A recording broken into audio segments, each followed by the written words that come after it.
वहाँ जाकर के उन्होंने आगमों के और आगमेतर साहित्य के उद्धरण देकर के बाल दीक्षा को प्रमाण रूप ठहराया। हालांकि आज के युग में बाल दीक्षा कोई बहुत बड़ा चर्चा का मुद्दा नहीं रहा है, लेकिन कुछ ही दिन पहले दिल्ली हाईकोर्ट में एक याचिका दायर की गई। उस याचिका में ये कहा गया था कि उन्होंने ये मांग की है कि मेरे मित्र को स्विट्जरलैंड का वीज़ा इश्यू न किया जाए। स्विट्जरलैंड की बात मैं करने वाला हूँ क्यों, आज मैं मेरे इस की नोट एड्रेस का प्रारंभ स्विट्जरलैंड से कर रहा हूँ। वैसे स्विट्जरलैंड एक यात्रा का स्थल है और वहाँ लोग घूमने के लिए जाते हैं। विश्व में जब तक कश्मीर डिस्टर्ब नहीं हुआ था तब तक कश्मीर विश्व का स्वर्ग माना जाता था, लेकिन डिस्टर्ब होने के बाद कश्मीर में अशांत परिस्थिति होने के कारण वहाँ प्रवासन इतना विकसित नहीं हुआ। उसके बाद यदि विश्व का कोई श्रेष्ठ स्थल माना जाता है तो वो स्विट्जरलैंड माना जाता है। ये महिला ने याचिका दायर की है कि मेरे मित्र को स्विट्जरलैंड का वीज़ा इश्यू न किया जाए, क्योंकि स्विट्जरलैंड में यूथेनेशिया यानी इच्छा मृत्यु कानूनन उसको मंजूरी दे दी गई है और वहाँ इच्छा मृत्यु के लिए कोई कानून नहीं, मतलब कोई केस नहीं होता है, कोई सजा नहीं होती है। विश्व के कुछ ही ऐसे देश हैं जहाँ इच्छा मृत्यु पर इस प्रकार की छूट मिली है, कानूनन छूट मिली है। तो सबसे बड़ी बात यह है कि उस औरत ने अपने मित्र को स्विट्जरलैंड जाने के लिए रोका, क्योंकि उसका मित्र है वो एक ऐसी बीमारी से ग्रस्त है और वो वहाँ जाकर के मरना चाहता है। उन्होंने मांग की है केंद्र सरकार से कि भाई इनको इमिग्रेशन क्लियरेंस न दी जाए। शख्स म्यूजिक इन्हें लोग माइलाइटिस नाम की बीमारी से पीड़ित है। महिला को आशंका है कि वह मेडिकल हेल्प के जरिए इच्छा मृत्यु चुन सकता है। सीधे अर्थ में वह चिकित्सीय आत्महत्या है। ये बात उन्होंने याचिका में कही है। स्विट्जरलैंड में इच्छा मृत्यु को कानूनन मंजूरी दे दी गई है और वहाँ अभी कुछ समय पहले ही एक यंत्र बनाया गया है, जिस यंत्र का नाम दिया गया है सिरको या सरको। इस सरको में आदमी को ये ताबूत की तरह का एक यंत्र बनाया है, जिसमें सोने के बाद, मतलब उसमें लेट जाने के बाद केवल 1 मिनट में आदमी की मृत्यु हो जाती है। 1 मिनट भी वो कहते हैं कि ये ज़्यादा समय है, केवल 50 सेकंड या 40 सेकंड में मृत्यु हो जाती है। तो ये एक बहुत बड़ी बात है कि कोई आदमी मरना चाहता है तो स्विट्जरलैंड जाता है। और आज पूरे विश्व में स्विट्जरलैंड में यूथेनेशिया टूरिज्म विकसित हो रहा है। मतलब एक आप सोचिए कि यूथेनेशिया टूरिज्म यानी इच्छा मृत्यु का टूरिज्म यूरोप में विकसित हो रहा है और आने वाले समय में शायद विश्व के अन्य जगहों पर भी इस प्रकार की बात होती रहेगी। ये बहुत बड़ी समस्या है इस युग की। मैं इसको इसलिए समस्या कह रहा हूँ, बड़ी समस्या कह रहा हूँ कि एक तरफ व्यक्ति की औसतन आयु की वृद्धि होती जा रही है। 90 से 100 साल जीना आज एक सामान्य बात हो गई है, या 80 से 90 साल की आयु सामान्य हो गई है।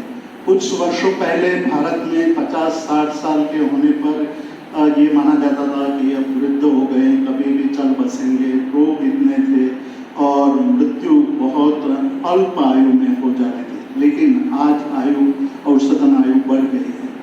औसतन आयु बढ़ने के बाद कैसे जीना चाहिए वो कला हमें नहीं सिखाई गई, और वो कला नहीं सिखाने के कारण मृत्यु एक बहुत बड़ी समस्या हो जाती है। और जब विदेशों में 90 से 100 साल की उम्र हो जाते तो लोग परेशान हो जाते कि क्या करना चाहिए, कैसे जीना चाहिए, और वो लोग स्विट्जरलैंड जाते हैं। स्विट्जरलैंड जा करके मरते हैं। पिछले साल 1300 लोगों ने स्विट्जरलैंड में जाकर के इच्छा मृत्यु यानी यूथेनेशिया ग्रहण किया है, इच्छा मृत्यु का वरण किया है। ये संख्या बढ़ती जाएगी, जैसे जैसे समय बढ़ता जाएगा ये संख्या भी बढ़ती जाएगी। नेदरलैंड में भी इच्छा मृत्यु को कानूनन स्वीकृति दे दी गई है। अमेरिका के कुछ स्टेट्स में इच्छा मृत्यु को स्वीकृति दे दी गई है। भारत की परिस्थिति कुछ अलग है। भारत में इच्छा मृत्यु के लिए कुछ अलग प्रकार के कानून हैं। हमारे सामने गुजारिश फिल्म आई थी और गुजारिश फिल्म में इच्छा मृत्यु की बात वहाँ प्रस्तुत की गई थी। और 1973 में 1973 में बम्बई में एक अस्पताल में अरुणा शानबाज के साथ एक ऐसी दुर्घटना घटी कि उसी अस्पताल के, ये अरुणा शानबाज नर्स थी और जो अस्पताल में काम करती थी, उसी अस्पताल के वार्ड बॉय ने उसके साथ यौन उत्पीड़न किया और फिर उसके गले में लोहे की सांकल बांध दी, चेन बांध दी और उसको छोड़कर चला गया। सुबह होते होते वो बेहोश हो गई और काफ़ी उनके शरीर से खून भी बहा। उसके बाद वो कोमा में चली गई। कोमा में जाने के बाद काफ़ी समय तक वो कोमा में रही। 2005 से ये बात शुरू होती है। यूथेनेशिया, यू मतलब ये लैटिन शब्द है, यू मतलब अच्छी तरह, और थोमतस अर्थात मृत्यु, मतलब अच्छी तरह मृत्यु प्राप्त करना। यूथेनेशिया का अर्थ ये होता है। एक तरफ हम समाधि मरण की बात कर रहे हैं, संथारा की बात कर रहे हैं, दूसरी तरफ ये यूथेनेशिया की बात। इन दोनों को हमें साथ साथ देखना पड़ेगा कि व्यक्ति को अपनी मृत्यु वरण कैसे करनी चाहिए या किस प्रकार से मृत्यु आनी चाहिए। तो ये अरुणा शानबाज जो कोमा में चली गई 1973 में और 2005 तक वो बिस्तर में लेटी रही, कोमा में ही रही। उनके मित्र थे, वो लोग उनकी सेवा करते थे, इसलिए उनको जिंदा रखा गया था। उनकी एक सहेली पिंकी वीरानी, उसने याचिका दायर की कि भाई इसको मार देना चाहिए, अब लंबा जिंदा रखने की कोई आवश्यकता नहीं दिखाई दे रही है और ये कभी जिंदा होगी ही नहीं। फिर भी उसको जिंदा रखना जायज रहा था क्योंकि उनका पति, जो होने वाला पति था, वो डॉक्टर था और उसी अस्पताल में काम कर रहा था। इस पर काफ़ी बहस चली, बहुत बहस चली। 2005 से कोर्ट में केस चले, इस पर बहस होती गई। आखिर सुप्रीम कोर्ट ने केंद्र सरकार से राय मांगी क्या करनी चाहिए। केंद्र सरकार ने एक डॉक्टरों की समिति गठन की, उन लोगों ने इस पर चिंतन किया। ये केस चलते चलते 2018 तक चला। 2016 में अरुणा शानबाज की मृत्यु हो जाती है। मतलब 45 साल वो बिस्तर पर लेटी रही, 45 साल बिस्तर पर लेटी रही, वो कभी खड़ी नहीं हुई। तब ये प्रश्न उठा कि ऐसी अवस्था में व्यक्ति को मार देना चाहिए या मृत्यु वरण करने देना चाहिए या मतलब जिंदा रखना चाहिए। ये बहुत ही ट्रिकी प्रश्न है, बहुत ही महत्वपूर्ण प्रश्न भी है। मैं मेरे सामने 3 विद्वानों की बात करना चाहता हूँ जिससे ये पता चलेगा कि मनुष्य को मृत्यु वरण कैसे करना चाहिए और कैसी परिस्थिति में हमारे सामने बहुत बड़े प्रश्न खड़े हो जाते हैं। मैं प्रोफेसर सागरमल जैन जी की बात करना चाहता हूँ, जो इसे यूनिवर्सिटी में जैन धर्म का अध्ययन कराते थे। पार्श्वनाथ विद्यापीठ के डायरेक्टर बहुत लंबे समय तक रहे और आप सब लोग सागरमल जैन के नाम से परिचित हैं। कुछ ही साल पहले मतलब उनका अवसान हुआ, देहांत हुआ। उन्होंने अंत में देखा कि अभी शरीर चल नहीं रहा है, अस्वस्थ हो गए, तो उन्होंने अपने परिवार को बुला करके कहा कि अब मैं संथारा ग्रहण करना चाहता हूँ। और उन्होंने संथारा ग्रहण किया। 2-2.5 दिन तक वो संथारा चला और अच्छी तरह मृत्यु का वरण हुआ। यहाँ 2 संभावनाएं बन सकती थी। एक संभावना ये कि परिवार वाले उनको लेकर के अस्पताल ले जा सकते थे। दूसरा, डॉक्टरों को हवाले करके उनको कुछ समय तक ज़्यादा जिंदा रखा जा सकता था वेंटिलेटर आदि के द्वारा या लाइफ सेविंग इंस्ट्रूमेंट का उपयोग करके, लेकिन कितने दिन तक लंबा जीना सकते थे ये एक बहुत बड़ा प्रश्न था। लेकिन वो स्वयं जानते थे कि अब मृत्यु नजदीक है और मृत्यु नजदीक है, इसलिए अब ज़्यादा जीने की अपेक्षा नहीं रखनी चाहिए और संथारा ग्रहण करनी। मैं प्रोफेसर एम.ए. ढाकी की बात करूँगा। Professor M A. ढाकी बहुत बड़े आर्कियोलॉजिस्ट, विश्व विख्यात आर्कियोलॉजिस्ट यहाँ त्रिपाठी जी है, को पता है। काफ़ी समय अहमदाबाद में हम लोग उनके साथ चर्चा करते रहे। उनके जीवन की घटना बहुत ही विचित्र थी। विचित्र इसलिए कि वो बनारस में काफ़ी समय तक रहे। यहाँ American institute of Indian studies में उन्होंने एकेडमिक डायरेक्टर के रूप में बहुत काम किया। Encyclopedia of Indian temple art and architecture का बहुत बड़ा महत्वाकांक्षी जो प्रोग्राम था वो उन्होंने करीब करीब पूर्ण कर दिया, लास्ट वॉल्यूम बाकी था। उन्होंने अपने जीवन की सारी व्यवस्था कर रखी थी, क्योंकि वो पता था कि मृत्यु आने वाला है, तो व्हील भी बना लिया, सब कुछ बनाया, सारी संपत्ति उन्होंने उस तरह से आयोजित की कि मृत्यु के बाद एक भी पैसा बचना नहीं चाहिए। उन्होंने सभी को, मतलब अपने ड्राइवर से लेकर के स्वजनों तक सबको पैसे बांट दिए थे। अब उनकी पत्नी की मृत्यु उनके पहले हो गई, वो अकेले बचे। विल में एक बात की चूक रह गई कि विल में मृत्यु के बारे में कुछ लिखना रह गया। हम लोग भी उसका ध्यान नहीं दिए थे। मैं और मेरे एक मित्र दोनों को सारी तो उन्होंने वो दे दी थी सत्ता कि भाई मेरे अंत समय में क्या करना है वो आप लोगों को नहीं देना है।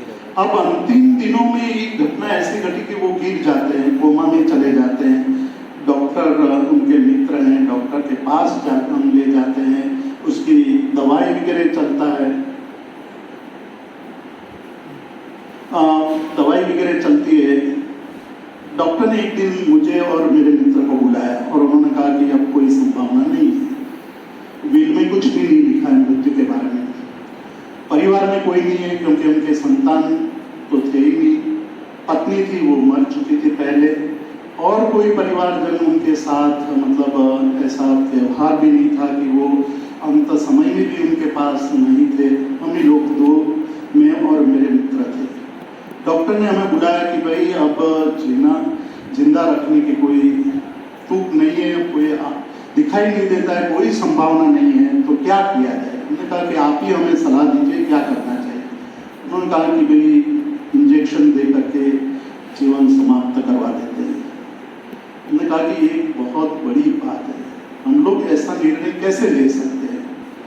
ये जो अरुणा शानबाग के बारे में जो प्रश्न खड़ा हुआ है वो यही प्रश्न है कि किसी व्यक्ति को जब उन्होंने कोई अपनी मृत्यु के बारे में नहीं लिखा है या नहीं कहा है तो उसको कैसे उस जीवन समाप्त करने के लिए समाज, सोसाइटी, मित्र वर्ग क्या करना चाहिए, ये एक कानूनन बहुत बड़ी चुनौती है। मैं और मेरे मित्र बहुत ही परेशान हुए। काफ़ी हमने कहा कि भाई अभी निर्णय नहीं लेंगे, हम दोनों मिल करके चर्चा करके बाद में निर्णय लेंगे। हमने सोचा कि इसका कोई ऐसा इंजेक्शन देकर के ढाके साहब के जीवन को समाप्त कर देना चाहिए या नहीं। अब कुछ दिनों की बात है, तो क्या कोई एक मरीज को जहर का इंजेक्शन देकर के मृत्यु वरण करवाना चाहिए या नहीं, और उसको हत्या कही जाएगी या नहीं, ये समाधि मरण के प्रश्न साथ जो जुड़े हुए प्रश्न हैं, आत्महत्या है, हत्या है या क्या है, वो बहुत बड़ा चर्चा का विषय है। यूथेनेशिया क्या है, ये मान लो कि सिडको नाम की मशीन बनाई है, उसमें मरना, वो व्यक्ति इसमें सो करके 1 मिनट में अपने जीवन को समाप्त कर सकता है। और जो सिडको बनाया जो डॉक्टर ने, उसने ये कहा कि पेनलेस एंड पीसफुल डेथ। अब पेनलेस एंड पीसफुल डेथ सभी लोग चाहते हैं, पर क्या हमें उस प्रकार से मृत्यु वरण करना चाहिए या नहीं, एक बहुत बड़ी चुनौती, आज के युग की चुनौती है। और इसलिए ये आज का जो ये सेमिनार है, ये सेमिनार बहुत ही महत्वपूर्ण है और आने वाले समय में उसकी बहुत आवश्यकता भी पड़ने वाली है कि मृत्यु का वर्णन किस प्रकार किया जाए। हम दोनों ने ये चर्चा की कि भाई हम जहर का इंजेक्शन देकर के समाप्त तो नहीं करेंगे, क्योंकि स्की प्लेयर जो विदेश में एक हुआ करता था, स्विट्जरलैंड या जर्मनी का स्की प्लेयर था, वो भी इस तरह कोमा में चला गया था और बाद में वो अच्छा हो गया था। सामान्य रूप से ऐसा होता नहीं है, वेंटिलेटर पर जाने के बाद बचने की संभावना बहुत कम रहती है, लेकिन ये वहाँ हुआ, एक आश्चर्य हुआ। और डॉक्टर भी हमें हमेशा ये कहते हैं कि ये सारी अब भगवान के हाथ में है, ये बचेगा या नहीं बचेगा ये कहना मुश्किल है, कोई चमत्कार भी हो सकता है। ऐसा मान करके हम स्वजन को लंबा जिंदा रखने की कोशिश करते हैं। ऐसी घटना अमेरिका में बनती है, ऑरलैंडो में। वहाँ एक पियो सियानो करके एक औरत है, उनको भी कोमा में चली जाती है। कोमा में जाने के बाद कई दिनों कई वर्षों तक वो कोमा में रहती है। उनका पति चाहता था कि उनको मृत्यु वरण करवा दिया जाए, लेकिन उनके माता पिता उस बच्ची की उस औरत के माता पिता चाहते थे कि उसका लंबा जीवन रखा जाए, उसको जिंदा रखा जाए, और वो जिंदा रखने के लिए चाहते थे, इसलिए मृत्यु वरण नहीं करवा सकते थे।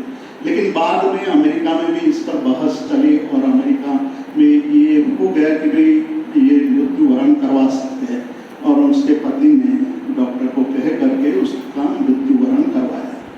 ये एक घटना है कि परिवारजन में जब विवाद हो जाए, कुछ स्वजन ये मानते हैं कि उसको जिंदा रखना चाहिए और कुछ स्वजन ये मानते हैं कि उनको मृत्यु वरण करा देना चाहिए, तब एक बहुत बड़ी क्रिटिकल कंडीशन होती है। जैसे काकी साहब के घटना में एक अलग प्रकार की कंडीशन थी कि उनके नजदीकी स्वजन कोई नहीं थे, तो क्या करना चाहिए। आखिर हम दोनों ने ये कहा डॉक्टर को मिलकर के, हम जहर का इंजेक्शन तो नहीं देंगे, जितना जिंदा रहेंगे उतना रहने दो, और सारे लाइफ सेविंग इंस्ट्रूमेंट है उसको हटा दिया। फिर भी 3 दिन उसके बाद भी जिंदे रहे।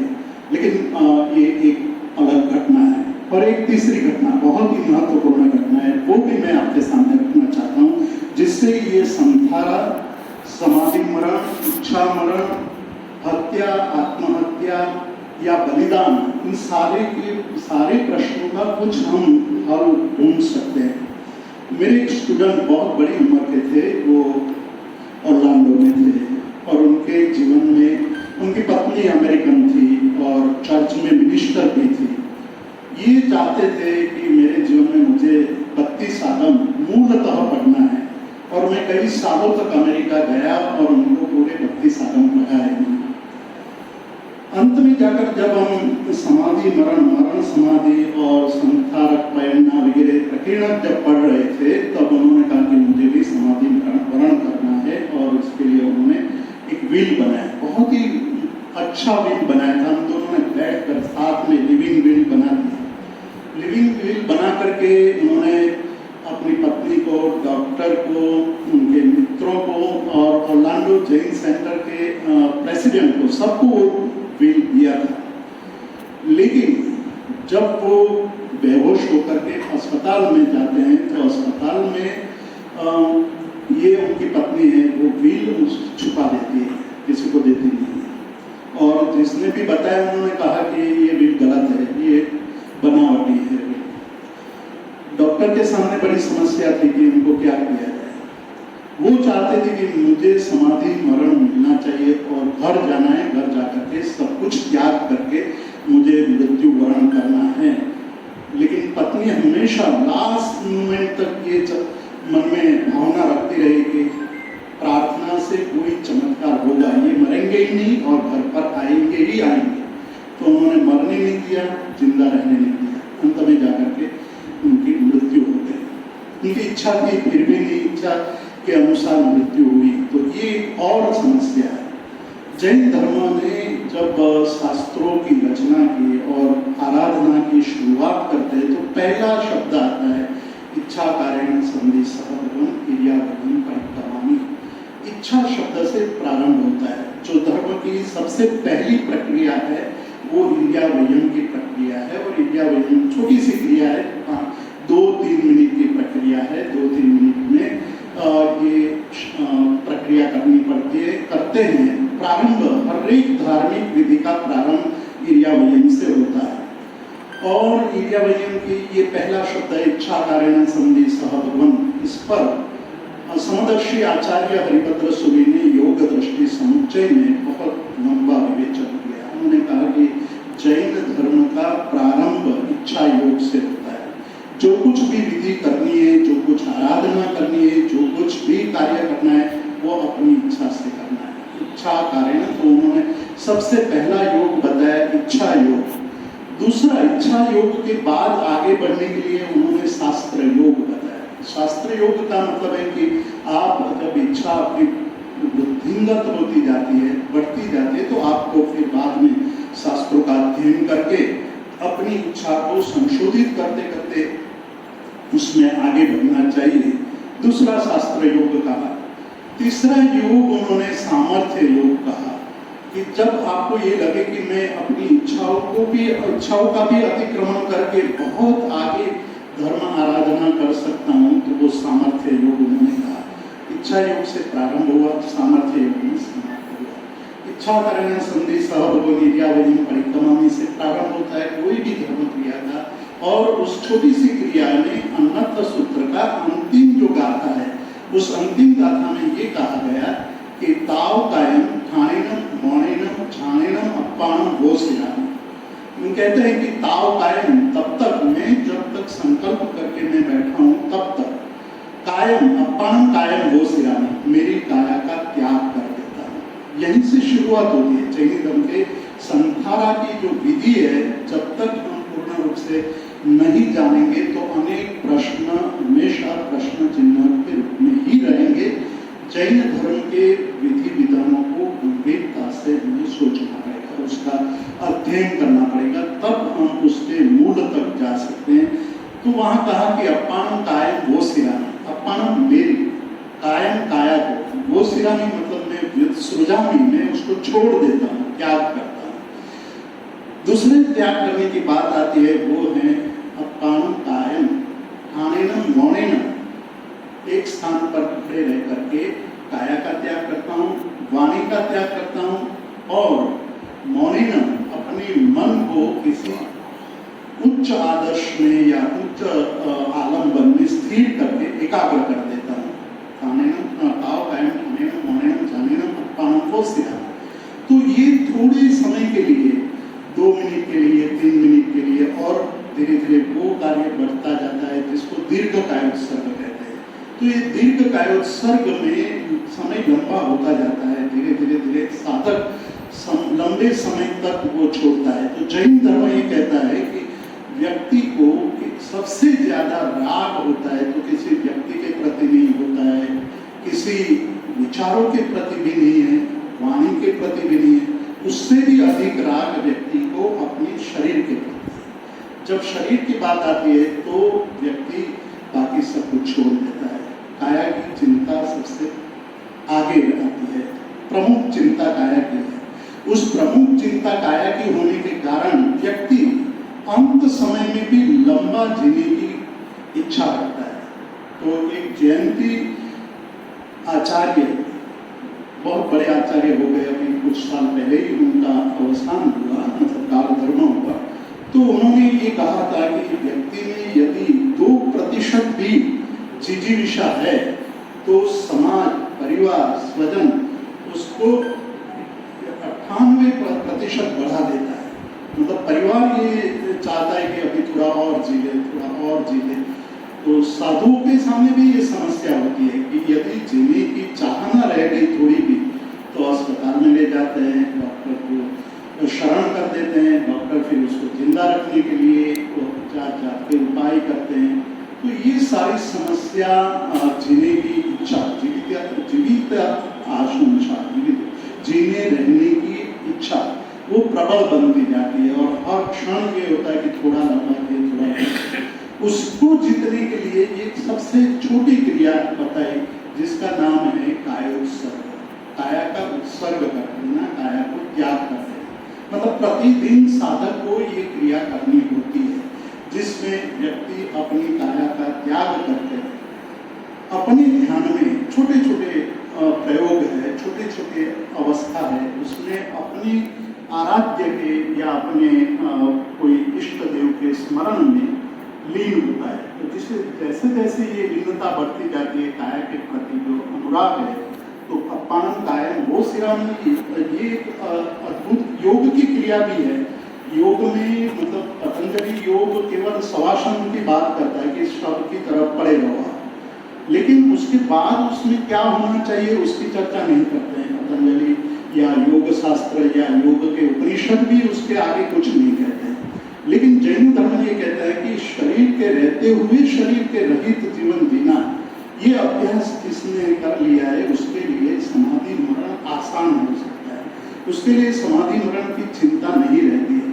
इसलिए लोकस सूत्र जो दूसरा इसी क्रियावही की क्रिया में हमें जो पाठ करना होता है उस कायोत्सर्ग की विधि के दरमियान, उसमें लोकस सूत्र का पाठ करते हैं। उस लोकस सूत्र में हम लोग जो 24 तीर्थंकर की स्तुति करते हैं, स्तुति करते हुए 4 चीज की उनसे प्रार्थना करते हैं कि आरोग्य बोही लाभम समाई वरम उत्तमम दिंतु सिद्धा सिद्धि मुक्ति संतु। तो वहाँ समाधि मरण आता है कि मैं चाहता क्या हूँ, ये सारे धर्म क्रियाओं के द्वारा मेरा क्या मतलब है। कहते हैं कि समाई वरम उत्तमम दिंतु, श्रेष्ठ समाधि मरण की प्राप्ति हो। लेकिन श्रेष्ठ समाधि मरण की प्राप्ति कैसे हो, क्या ये जो संधारा है वो संधारा सही है या नहीं है, ये हमने करुणा शानबाग की घटना में थोड़ा चिंतन किया। ये यूथेनेशिया का जो अभी एक युग चल रहा है, यूथेनेशिया में से और प्रकार के यूथेनेशिया का जन्म हुआ कि active euthanasia, passive euthanasia, volunteer euthanasia, कि व्यक्ति स्वयं अपने आप पहले से कह दे कि ऐसी ऐसी स्थिति में मुझे मृत्यु वरण करवा दीजिएगा, मुझे लंबा जिंदा मत रखना। पैसिव एक्टिव यूथेनेशिया में दूसरा भी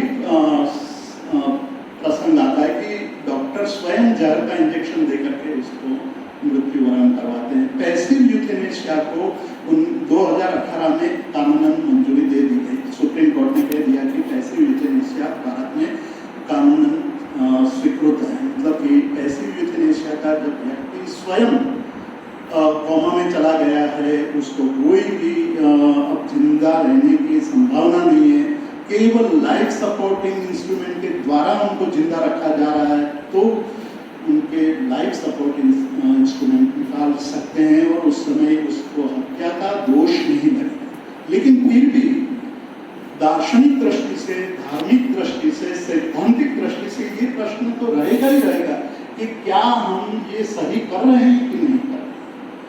उनके लाइफ सपोर्ट को हम हटा रहे हैं, वो हत्या है या नहीं। पंचेंद्रिय संगी पंचेंद्रिय जीव की हत्या मानी जाए या नहीं। एक तरफ हम संधारा का विरोध करते हैं, एक तरफ हम यूथेनेशिया की बात कर रहे हैं, दूसरी तरफ ये हत्या है या नहीं, ये प्रश्न डॉक्टर की दृष्टि से छोड़ दो, पर कानूनन की दृष्टि से भी छोड़ दे, लेकिन धार्मिक, सैद्धांतिक, दार्शनिक दृष्टि से ये प्रश्न चिन्ह तो आज भी खड़ा है कि व्यक्ति के ये सपोर्ट हटा देना वो हत्या है या नहीं है।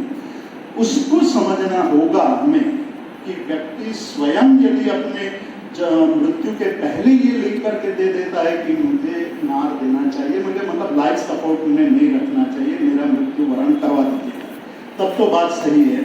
लेकिन नहीं लिखा है यानी नहीं कहा है, तो क्या करना चाहिए, ये एक बहुत बड़ा प्रश्न है। तब हमें ये संधारा, संलेखना, कायोत्सर्ग, ये सारे जो जैन विधि विधान है बहुत ही मदद करता बनते हैं और इसलिए ये चर्चा का विषय बना रहा। बहुत समय से ये चर्चा का विषय बना है, क्योंकि जब ये चर्चा का प्रारंभ हुआ तो इसलिए हुआ कि डॉक्टर राधा कृष्णन जो यहीं इसी बनारस यूनिवर्सिटी में फिलोसॉफी डिपार्टमेंट के हेड रहे और काफ़ी समय तक यहाँ उन्होंने पढ़ाया और फिलोसॉफी डिपार्टमेंट में तो और भी बड़े बड़े विद्वान हुए, पी.आर. मूर्ति साहब के, आर पांडे जी बहुत बड़े एक दार्शनिक विद्वान थे। तो राधा कृष्णन जी ने इंडियन फिलोसॉफी में जैन धर्म के प्रकरण में ये लिख दिया कि ये सुसाइड, मतलब कि संथारा वो समाधि मरण नहीं है, आत्महत्या है। और आत्महत्या कह दी तो एक बहुत बड़ा प्रश्न छेड़ गया और लोग उस पर चर्चा करने लगे। तब पंडित सुखलाल जी ने उस पर एक बहुत अच्छी टिप्पणी लिखी है और उन्होंने कहा कि संलेखना को यदि आप मृत्यु मानेंगे तो ये मृत्यु मतलब आत्महत्या मानेंगे तो आत्महत्या के रूप में ये मानना उसका मतलब है कि जैन धर्म के सिद्धांत का संपूर्ण रूप से अध्ययन नहीं किया है।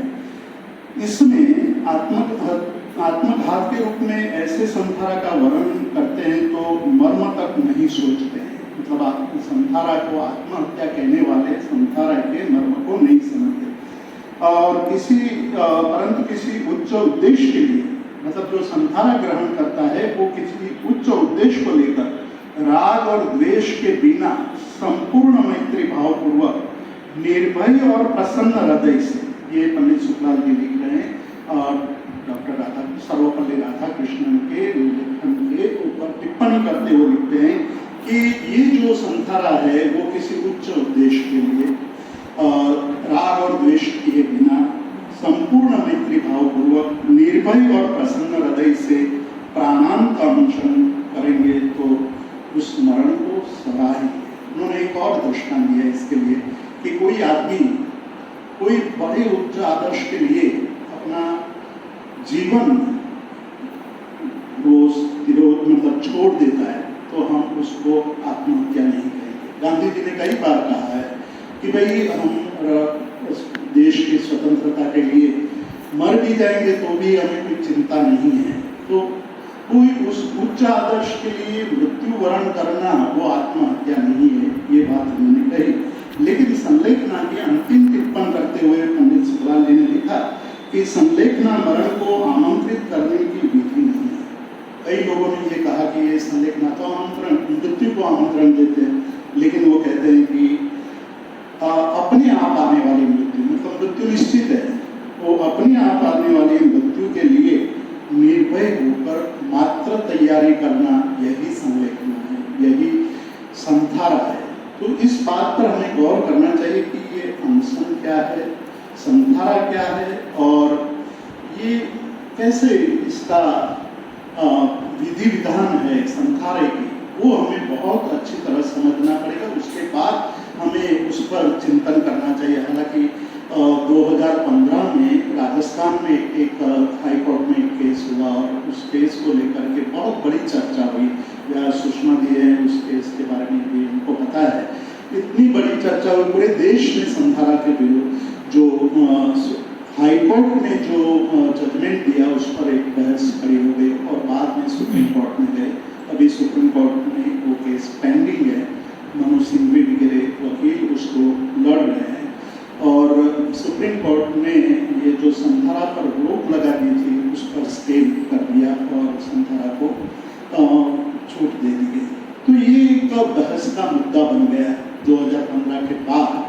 और उसके बाद कुछ ऐसे सेमिनार्स हुए, लेख लिखे गए, कई पुस्तकें लिखी गई हैं, कई वकीलों ने ग्रंथ लिखे हैं और कई डॉक्टर्स ने इस पर अपने मंतव्य को प्रस्तुत किया है। इसलिए ये संथारा जो बुलबुल जी ने बताया अपने प्रारंभिक वक्तव्य में कि ये कोई एक धार्मिक विषय नहीं रहा है, ये सामाजिक विषय हो गया है, ये तबीबी विषय मतलब मेडिकल का सब्जेक्ट बन गया है, कानूनी विषय बन गया है, ये पारिवारिक विषय बन गया है कि इसमें क्या करना चाहिए, कैसे इसको करना चाहिए। तो मैं यहाँ कुछ ऐसी बातें बताना चाहता हूँ कि जो जैन धर्म के इस संथारा के विषय में कब से हमें ये सारे प्रमाण मिलते हैं कि कब से किसने कैसे कैसे संथारा लिया। तो आचरण सूत्र जो जैन धर्म का सबसे पहला आगम है जिसमें संथारा के बारे में बहुत विस्तार से लिखा है, जो ये माना जाता है जैसे सुब्रिंग, हॉर्नले और वेबर वगैरह जो जर्मन विद्वान है वो ये मानते हैं कि भाषाकीय दृष्टि से आगम ये जो आचरण सूत्र हैं उसमें महावीर के शब्द हैं। तो महावीर जो बोले थे वही शब्द इसमें संग्रहित किए गए हैं। तो आचरण में हमें संथारा के विषय में बहुत डिटेल में बातें मिलती है। स्थानांक सूत्र में प्रतिष्ठा सारोद्धार, नेमी चंद्राचार्य और आशाधर का महापुराण, उत्तर पुराण, बृहद कथाकोश, वरांग चरित्र, पूर्व पुराण, कार्तिकेयानुप्रेक्षा, प्रवचन सार, श्रावक आचार्य सारोद्धार, कथाकोश, भगवती आराधना, त्रिषष्टि सदा का पुरुष चरित्र, उवासक दसाव, परमात्मा प्रकाश, नेमिनाथ पुराण, मुरलीनाथ, वर्तमान पुराण, शांतिनाथ पुराण जैसे अनेक ग्रंथों में ये बातें कही है। खास करके रत्नकरंडक श्रावकाचार्य पूज्यपाद देवानंद जी के समाधि शतक, तत्वार्थ सूत्र, उत्तराध्ययन सूत्र, 10वें कालिक, सागर धर्मामृत, मूलाचार, पुरुषार्थ सिद्धि उपाय, यशस्तिलक चंपू, आपको जितने भी ग्रंथ जैन धर्म के कथा ग्रंथ है उसमें सभी जगह संथारा की बात आपको मिलेगी। जहाँ जहाँ साधना की बात आती है वहाँ संथारा और संलेखना की बात आपको अवश्य मिलेगी। इसलिए सरकार जिन्होंने संथारा पर किताबें लिखी है उन्होंने ये स्पष्ट लिखा कि जैन धर्म में जीवन के विषय में जितना चिंतन किया गया उतना ही या उससे अधिक चिंतन मृत्यु पर भी किया गया है। तो अंग्रेजी में भी बहुत सारे ग्रंथ लिखे गए, प्रकाशित हुए। उसकी एक छोटी सी सूची में आपके सामने प्रस्तुत करना चाहता हूँ कि विगत 50-60 सालों में ये संथारा पर और इसके विषय में कितना काम हुआ है। साइंस इन जैनिज्म संथारा पर doctor M.R. Gadera, Jain path and purification professor Padmanabh S Jaini, inviting death Indian attitude towards the ritual death, इस पर एस सरकार ने ग्रंथ लिखा और उन्होंने एक दूसरा ग्रंथ लिखा pursuing death, philosophy and practice of voluntary termination of life. ये सरकार के दो ग्रंथ बहुत ही महत्वपूर्ण हैं। टुकोल ने जस्टिस टुकोल ने एक ग्रंथ लिखा कि संलेखना इज नॉट सुसाइड और history of suicide in India, और संलेखना इज नॉट सुसाइड। पुरुषोत्तम बिलिमोरा भी उन्होंने लिखा है। दयानंद भार्गव ने जैन एथिक्स में इस पर चर्चा की है। उन्होंने भी हिस्ट्री ऑफ कैनोनिकल लिटरेचर में इस पर चर्चा की। और शुक्रीन ने की, अमृत चंद्राचार्य सेन ने की, अमूल्य चंद्र सेन ने की है। युतिशाय ढाकी ने भी इस पर चर्चा की है। जैसे सिद्धार्थ ने भगवती सूत्र पर जो लिखा है उसमें इस पर चर्चा की। केसी सोगानी ने की है, ये उपाध्याय ने की, और सागरमती जैन के नाम बात तो मैंने की ही। मैं यहाँ थोड़ा और भी सागरमती जैन के बारे में बोलूँगा। रज्जन कुमार जैन ने भी संथारा पर बहुत बड़ा काम किया है। सुगन जैन ने अभी एक किताब पब्लिश की है, सुगन जैन और श्रीमित्र पांडे, जिन्होंने मतलब इस पर एक सेमिनार करवाया था और उन्होंने एक ग्रंथ का, डॉक्टर धर्मचंद जी जैन जीववाणी का एक स्पेशल अंक निकाला। अभी जो एक किताब निकली है नम्रता कोठारी, वो शायद यहाँ आने वाले एक्सीडेंट हो गया तो आने वाली थी, कैंसिल हो गया तो फ्लाइट कैंसिल। ओके, बुलाया था। और मुनि दीपरत्न सागर जिन्होंने मृत्यु का समाधि का मैनेजमेंट ऑफ समाधि मरण, और मुनि वैराग्य रति महाराज ने मृत्यु का मैनेजमेंट करके किताब लिखी है। तो इस प्रकार से आप देखेंगे तो बहुत सारा साहित्य जैन धर्म में हमें प्राप्त होता है। इसलिए गया साहब ने जो एक किताब लिखी है संथारा पर, वो पब्लिश हुई है प्राकृत अकादमी जयपुर से। तो जयंती गांधी और आपने भी एक संथारा की किताब लिखी है। तो ये जो आगम में लिखा है वो बहुत ही महत्वपूर्ण बात है मरण के बारे में। और हर रोज संथारा पोरसी नाम की एक विधि है, प्रत्येक साधक करता है रात को सोने से पहले। उसमें 2-3 गाथा है जो बहुत ही महत्वपूर्ण है कि हमारे जीवन के प्रति हमारा क्या रवैया होना चाहिए, हमारा दृष्टिकोण कैसा होना चाहिए। उसमें ये कहा है कि एगो हम नक्ति में कोई नाहमन्नस्य कस्यै एवं अधीन मनसो अप्पानम अनुशासय। एगो हम, मैं अकेला, मतलब मैं पूरे जीवन में देखूं तो जब कोई ऐसी घटना घटती है तो मैं अकेला ही हूँ। एकत्व भावना जो तत्वार्थ सूत्रकार 12 अनुप्रेक्षा की, द्वादश अनुप्रेक्षा की बात करते हैं, उसकी पहली अनुप्रेक्षा अनित्य, अशरण, एकत्व, अन्यत्व, असुचित्व वगैरह वगैरह जो भावना है, उसमें ये कहा कि एक दो हम, मैं अकेला हूँ, नथी नहीं कोई, मेरा कोई नहीं, ना हम न सकते, और मैं किसी का नहीं। यहीं से जो भ्रम पैदा होता है कि मैं हूँ, मैं किसी का हूँ, कोई मेरा है, वहाँ से भ्रम पैदा हुआ। और उस भ्रम को दूर करने के लिए ये बात कही गई कि एको हम नत्थे में कोई, ना हम न सकते। ये भावना व्यक्ति को जीवन में कई बार आ जाती है। कोई स्वजन का मृत्यु हो जाए, कोई मित्र का वियोग हो जाए, अपने बच्चे जब विदेश पढ़ने चले जाए और उसी दिन जब घर सुनसान हो जाता है तो हमें ये लगता है कि हम अकेले हैं, कोई किसी का नहीं है, कोई रहा नहीं, अब क्या करेंगे, ये जीवन किस लिए, जिनके लिए ये इकट्ठा किया है वो तो चला गया, वो वापस आएगा या नहीं, वो समस्या है। तब ये भावना आती है। लेकिन उसका समाधान करते हुए ये गाथा की दूसरी पंक्ति में कहा है कि एवं अधीन मनस, दैन्य होकर नहीं, मतलब कुमारी से एक प्रसन्नता पूर्वक ये बात का स्वीकार करना कि मैं अकेला हूँ, मेरा कोई नहीं है और मैं किसी का नहीं। एवं अधीन मनस, अपान अनुशासन, मतलब आत्मा का अनुशासन करना चाहिए। उसके बाद तुरंत ये कहते हैं कि संयोग मूला जीवेन तत्ता दुख परंपरा तमहा संयोग संबंधन सपन दिव्यहीन होश, कि ये सारा समाज में जो हमारे समस्याओं का मूल है वो संयोग से होता है। जहाँ जहाँ संयोग हुआ, मतलब एक दूसरे के साथ संबंध जुड़ा, वहाँ से समस्या का संबंध प्रारंभ हो गया। तो कहा कि संयोग मूला जीवेन पत्ता दुख परंपरा, दुख की परंपरा वहीं से शुरू होती है। तमाम, इसलिए मैं सबका संयोग, मैं सारे संयोगों को, संबंधों को त्याग कर देता हूँ। तमाम सब संयोग सपन दिव्यहीन हो से, मतलब मन से, वचन से और काया से। तो हर रोज रात को सोते वक्त ये विधि इसलिए की जाती है कि धीरे धीरे धीरे ये सत्य, ये वास्तविकता का अंदर एक भाव दृढ़ होता है, अभिभूत होता है। तो ये कहा कि जीवियम नाभिक अंकेचा, मतलब ये मरण समाधि पयनो है, उसमें स्पष्ट लिखा है कि जब जीवन का वो काल, वो समय आ जाता है, तब जीवियम नाभिक अंकेचा, जीवन की आकांक्षा नहीं रहती है, मरण नाभिपथ है, मरण की प्रार्थना भी नहीं है, बस केवल दृष्टा भाव है। जो बात हमने भगवद गीता में कही गई कि केवल दृष्टा भाव होना चाहिए, तो वो कैसा दृष्टा भाव होता है कि जीवियम नाभिक अंकेचा, मरण नाभिपथ है। और एक दृष्टांत वहाँ दिया है मरण समाधि में पयन्ना में कि मरण परियार भूया ऐसा एवं च न मरण निमित्ता। ये समाधि मरण की क्रिया है, वो मरण के निमित्त नहीं है, किंतु उसके प्रतिकार के लिए।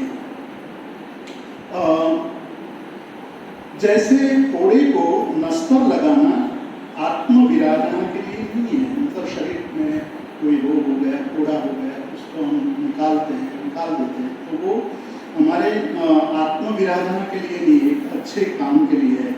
तो ये जो हमें समझना है कि इसको, जिन लोगों ने ये प्रश्न खड़ा किया कि आत्मवध है या नहीं है, आत्महत्या है कि नहीं, उसका ये जवाब है कि इस समय व्यक्ति स्वयं की हत्या नहीं करता है, स्वयं मृत्यु की प्रतीक्षा, मतलब जो आने वाली मृत्यु है उसको बहुत प्रसन्नतापूर्वक स्वीकार कर लेने का दृष्टा भाव है। जैसे जीवन है वैसे ही मृत्यु एक वास्तविकता है। उसके पहले क्या करते हैं, वो एक बहुत रोचक बात है कि ये जो संथारा की विधि है, वो संथारा की विधि किस प्रकार की है। वो खाली मतलब बीमार हो गए, डॉक्टर ने कह दिया आप जिंदा नहीं रहेंगे, तो हम ये बोल दें कि हम मर जाना चाहते, वो मृत्यु संथारा नहीं है, वो मरण समाधि मरण नहीं है। समाधि मरण के लिए जो उत्तराध्ययन सूत्र में 3 प्रकार के मौत की बात की, मरण की बात कही। एक बाल मरण, जो मरण बार बार होता है, एक पंडित मरण जो एक बार होता है, उसके बाद मरण की संख्या कम होती जाती है या मरण करना ही नहीं पड़ता है, यानी कि शाश्वत सुख यानी मोक्ष प्राप्त हो जाता है। और पंडित बाल मरण, जिसमें कुछ ज्ञान भी है कुछ अज्ञान भी है, उस प्रकार के मरण को बाल पंडित मरण कहा। तो ये जो संधारा है या संलेखना है या हम जिसको मरण कहते हैं, जिसकी बात में बीच में मैंने कहा कि मैं सागरमल जी के बारे में कहूँगा, मतलब आलोचना की दृष्टि से भी एक प्रश्न वहाँ खड़ा होता है कि वो समाधि मरण को स्वेच्छा मरण कहते हैं। तो एक प्रश्न चिन्ह ये भी मन में खड़ा होता है कि इच्छा मरण और स्वेच्छा मरण में क्या अंतर रहता है? इच्छा भी तो अपनी होती है, स्वेच्छा भी अपनी है।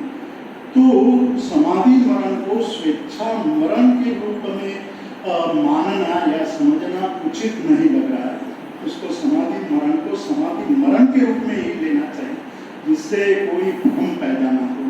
तो ये जो संधारा है वो कब देना चाहिए, कैसी स्थिति में देना चाहिए, उसके लिए कब क्या स्थिति होनी चाहिए, वो सारी बातें अंतर्कृत दर्शन और उपासक दर्शन में हमें मिलती है। और उत्तराध्ययन सूत्र में भी ये बात कही है कि जब इंद्रियां अपने कार्य को संपादन करने में असमर्थ हो गई हो, मतलब हमारी इंद्रियां हमारा कार्य करने में असमर्थ हो गई हो, शरीर के मांस शोणित सूख गए हो, शरीर मात्र अस्थि पंजर जैसा रह गया हो, पचन और पाचन की क्रिया, आहार और विहार की क्रियाएं शिथिल हो गई हो, इन कारणों से संयम पालन करना दुष्कर हो गया है।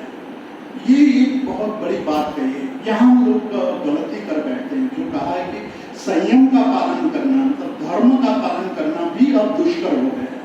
तो धर्म का पालन किया जाए या धर्म भ्रष्ट होकर के जीना चाहिए, ये एक बहुत बड़ी समस्या वहाँ खड़ी होती है, एक चुनौती खड़ी होती है कि क्या करना चाहिए।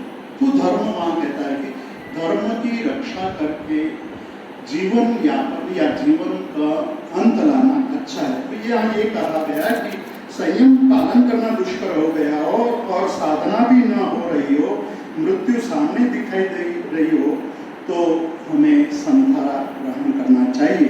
तो ये संधारा के लिए सबसे पहले अशुचि का त्याग करना है, मतलब शरीर को शुद्ध करना है। शुद्ध निर्दोष जीवात्म भूमि रहित ऐसी भूमि को हमें पसंद करना है। देव और गुरु को वंदन करना है। अर्यंत सिद्ध साधु साध्वी एवं धर्म का शरण स्वीकार करना है। देव गुरु धर्म में पूर्ण श्रद्धा यानी सम्यक्त्व का स्वीकार करना है। गमनागमन की प्रतिलेखना कि अब हमें गमनागमन आना जाना मैं छोड़ दे रहा हूँ, अब मैं एक ही जगह पर, क्योंकि अब शरीर इतना शिथिल हो गया है कि चलने के लिए दूसरे के सहारे की अपेक्षा रहती है। तो उस समय बहुत बड़ी वेदना होती है, चलना एक एक कदम आगे चलना बढ़ना भी मुश्किल हो जाता है। ऐसी स्थिति में सेवा लेने की जरूरत न रहे, उस प्रकार से एक जगह अपने आप को मृत्यु की प्रतीक्षा करते हुए देह का त्याग करने का सोचना चाहिए, जिसको कायद स्वर्ग के रूप में मैंने पहले आपको बताया। सभी पापों की आलोचना 18 पापस्थानक है, जैन धर्म में बहुत ही प्रचलित है ये बात कि प्राणातिपात विरमण आदि जो 18 पापस्थानक है उसका त्याग करना है। 4 प्रकार का आहार त्याग। अब यहाँ से ये अभी तक की जो विधि थी वो व्यवहार की दृष्टि से थी, अब धर्म की दृष्टि से विधि का प्रारंभ होता है कि 4 प्रकार के आहार, हमारे शरीर को टिकाने के लिए 4 प्रकार के आहार चाहिए। असनम, पानम, खायनम, सायनम। असन यानी अन्न आदि, पान यानी पेय आदि, स्वादिन यानी जो हम पान मसाला वगैरह जो स्वाद वाली चीज खाते हैं, और खादिम तो दवाइयाँ। तो उन चारों का त्याग, पहले कठिन पदार्थों का त्याग करना है, उसके बाद धीरे धीरे धीरे नरम पदार्थों का त्याग करना है, उसके बाद जो पेय पदार्थ है दूध आदि उसका त्याग करना है, और अंत में जाकर के जल का त्याग करना है। तो इस प्रकार से वो कहते हैं कि 4 प्रकार के आहार का त्याग करते जाना है। उपधि एवं शरीर का मतलब सारी जो हमारी सामग्रियां हैं उस सामग्रियों का त्याग करना और शरीर का भी अंत में त्याग करना। इसके लिए कहा कि मेरा यह शरीर जो मुझे अत्यंत प्रिय था, मैंने इसकी बहुत रक्षा की थी। किस तरह रक्षा की थी कि कृपण व्यक्ति जिस प्रकार से धन की रक्षा करता है उसी प्रकार मैंने मेरे शरीर की रक्षा की थी। इस पर मेरा पूर्ण विश्वास था कि ये शरीर है, मैं सब कुछ कर लूंगा, ऐसा विश्वास था। उसके समान मुझे अन्य कोई प्रिय नहीं था, इसलिए मैंने इसे शीत, गर्मी, क्षुधा, तृष्णा आदि अनेक कष्टों से एवं विविध रोगों से बचाया था और सावधानी पूर्वक उसकी रक्षा करता रहा। जब मैं इस देह का विसर्जन करता हूँ और उसके पोषण एवं रक्षण के प्रयास का परित्याग करता हूँ, तब मैं इन सबसे मुक्त होता हूँ। तो ये जो बातें हैं, मतलब संहारा की धीरे धीरे अपने आप को जो आने वाली सत्यता है उसका स्वीकार करना। तो यहाँ ये भी कहा कि यदि संहारा लेने के बाद जीने की इच्छा हो जाए, परलोक की इच्छा हो जाए, मरण की इच्छा हो जाए और काम भोग की इच्छा हो जाए, तो वो दोष होना है कि ऐसी स्थिति में संहारा नहीं लेना चाहिए, संहारा का त्याग करना चाहिए, क्योंकि किसी भी प्रकार की मन में भावना नहीं रहनी चाहिए। उसमें संलेखना का अर्थ है अपने कषायों का, यानी क्रोध, मान, माया, लोभ सबका त्याग करना है। आत्मा की आलोचना करनी है, व्रतों को धारण करना है, क्षमा याचना करनी है और संहारा ग्रहण करना है। और वो अंत में यही सोचेगा, अन्नम इमं शरीरम, ये शरीर अन्य है, अन्नो जीवोत्ति, जीव भी अन्य है, शरीर अन्य है और जीव अन्य है, मतलब दोनों भिन्न है। आज तक शरीर और जीव यानी आत्मा, देह और आत्मा के अंदर एकत्व का बोध होता था, वो एकत्व का बोध अब नष्ट होकर के भिन्नता का बोध, जिसको ग्रंथि भेद भी कहा है, वो ग्रंथि भेद की भावना को धारण करता हुआ वो ये पंच शरण यानी 5 शरण यानी अत्यंत सिद्ध आचार्य उपाध्याय और साधु की शरण में जाता है। तो इस विषय पर बहुत सारी बातें अभी है जिस पर हम चिंतन कर सकते हैं। हाँ, तो मैं अब यहाँ समाप्त करता हूँ। समाधि मरण के प्रकार है और उसमें किस किस प्रकार के मृत्यु को